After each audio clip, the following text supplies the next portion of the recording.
This video will detail the preferred starting position and analysis of the three phases required to take a set shot.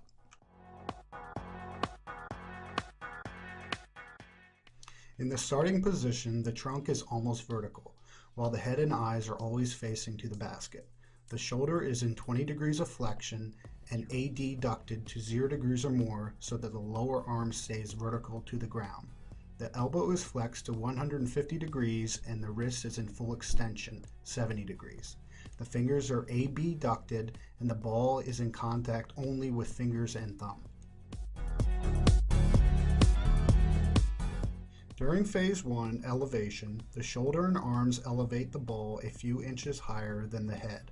Shoulder elevation and flexion occur to an end position where the shoulder and elbow are in 90 degrees flexion and the wrist is in full extension.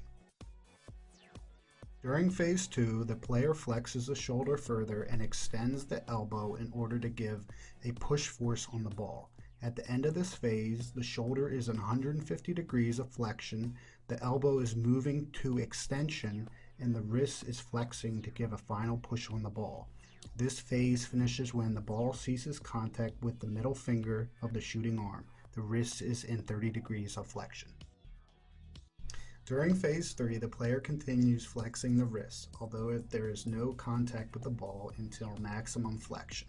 The shoulder stays flexed at 150 degrees and the elbow remains fully extended.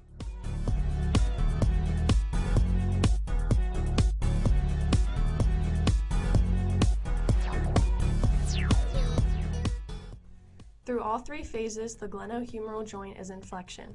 The prime movers for shoulder flexion are the anterior deltoid and the pectoralis major to 90 degrees, which are assisted by the coracobrachialis and the long head of the biceps brachii. The shoulder flexors are working concentrically in phases 1 and 2 and isometrically in phase 3.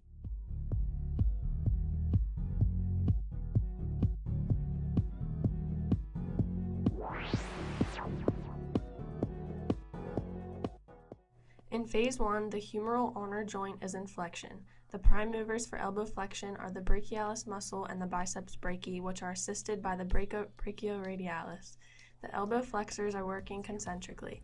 In phases 2 and 3, the humeral ulnar joint moves through extension.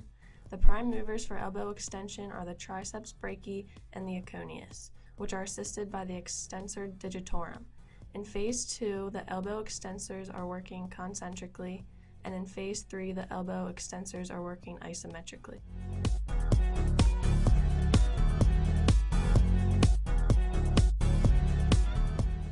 In phase 1, the radiocarpal joint is in hyperextension.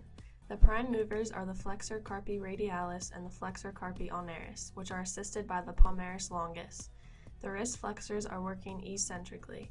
In phase 2, the radiocarpal joint is moving through flexion to propel the ball forward.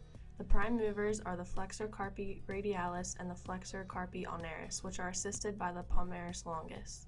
The wrist flexors are working concentrically. In phase 3, the radiocarpal joint continues moving through flexion after the ball leaves the fingers. The prime movers are the extensor carpi radialis and extensor carpi ulnaris, which are assisted by the extensor digitorum, extensor carpi radialis longus, and extensor carpi radialis brevis. The wrist extensors are working eccentrically. The glenohumeral, humeral ulnar, and radiocarpal joints are only 3 of the articulations involved with the motion. A set shot requires many joints and muscles working together to perform the full motion.